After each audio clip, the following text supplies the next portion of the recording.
Welcome back, everyone. This is Mr. Funchess. I want to welcome you back from the holiday break. Hope everyone is safe and happy and had a great break and is ready to get back to work here at LNC. So just want to go over a few things. Want to sort of reset as we begin second semester. Put up a couple reminders for everyone so that no one is unsure about what to do coming back to school. The first thing I want to address is self-advocacy. We stress this a lot here. I want to start with checking emails. Every student on campus has a school email account with Outlook. And we always stress that you should check that account at least weekly. You never know what emails you may get from a counselor, from admin, from the school itself. So you need to make sure you are checking your accounts weekly just to stay up to date. Also, as we are a college prep school trying to prepare you for college, your colleges will be communicating with you via your email. So you should get in the habit of checking your email on a regular basis. Next is grades.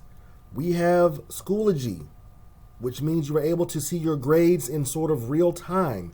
You should check your grades weekly to make sure you are up to date on your grades. Also to see if you're missing anything or if something is missing in that wasn't graded by a teacher, that you can have that a conversation to check on things. But you need to do that on a weekly basis as opposed to waiting till the end of the quarter.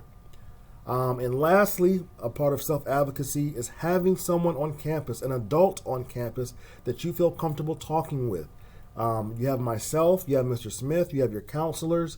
You need to have somebody on this campus that you feel comfortable talking with. So that is what I want to reiterate about self-advocacy. Now, moving forward, let's talk about tardies. You can be tardy to school in the morning, or you can be tardy to your classes in between the bells. You need to make sure you are getting to class and school on time. If you arrive late to school, you will need to check into the front office. You will get a pass from the front office. If you are in the building by the time the tardy bell rings in the morning, you are good to go to class. You do not need to stop by the office. Understanding that people's classes are different locations from the front door, so you need to make sure you are in the building.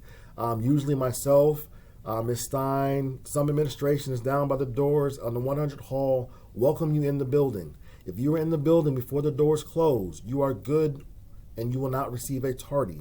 So the teachers will accept you into classes if you are in the building. If you are not in the building, you have to report to the front office to get a pass. As far as consequences are concerned, every student gets 3 free tardies a quarter without penalty. So after the third tardy, you will start receiving a consequence. If you are late to school, that will be an automated email from the school notifying you of the consequence, which is why, once again, we stress that you check your email. So if you know that you've showed up late to school several times in a quarter, start checking your email for the consequence. As far as you being late to class, that teacher will track your tardies, and therefore they will give you your consequences for being tardy to their class. They can follow the same regiment that we do for students that are late to school.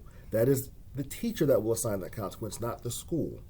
If you have any questions, talk to your teacher or talk to administration. Next, we have dress code. There are a few issues on dress code that have popped up sort of late in first semester, want to readdress. Ball caps. You are not allowed to wear a ball cap in the building. You can wear it outside all day long, but once you enter the building, it needs to come off your head. You do not have to be reminded of this. This is what I'm telling you now. Ball caps are not allowed. That also goes for hoods. Hoods are not allowed to be worn in the building. These are safety issues. That these 2 items can conceal your identity, and that is what we're trying to prevent in case strangers approach campus. So ball caps and hoods cannot be worn in the building. Midriffs should not be exposed on campus in the building. So there should be no skin seen between the top of your pants and the bottom of your tops. So therefore, that also is a violation of dress code. Any staff member, teacher or staff, faculty can refer you for a dress code violation. If you are referred, the first offense you get is a warning, and that warning includes a copy of the dress code emailed to you and your parents. After that warning goes out, you get a consequence. So, I stress, if you question what you're going to wear to school in the morning, change your clothes. If you are unsure, refer to the dress code. This is very simple. No one wants to talk to you about dress code, but if you force the issue, the conversation has to happen. So please, everyone, be mindful, read the dress code, follow the dress code. Thank you in advance. Lastly, we have behavior. Coming back to school, let's remember how you are supposed to behave in class. Follow the directions of your teachers. If they feel that you are not following directions, they can assign you an after-school detention. That is up to their discretion. Then we have skipping and leaving campus without permission or following the correct protocol. Skipping, you not being where you are supposed to be when you are supposed to be there. If you are supposed to be in class and no one knows that you are not in class and you are somewhere else, that is skipping. So you need to make sure that an adult on campus knows where you are at all times. Otherwise, you are skipping. Leaving campus without permission. If you leave campus, whether you have a CP or not, you need to sign out in the front office. If you do not, we're going to consider that skipping. Both skipping in between classes or leaving campus, both of those will result in suspension. If you have any questions, once again, reach out to administration. Other than that, welcome back. Have a great semester. See you guys in the hallways.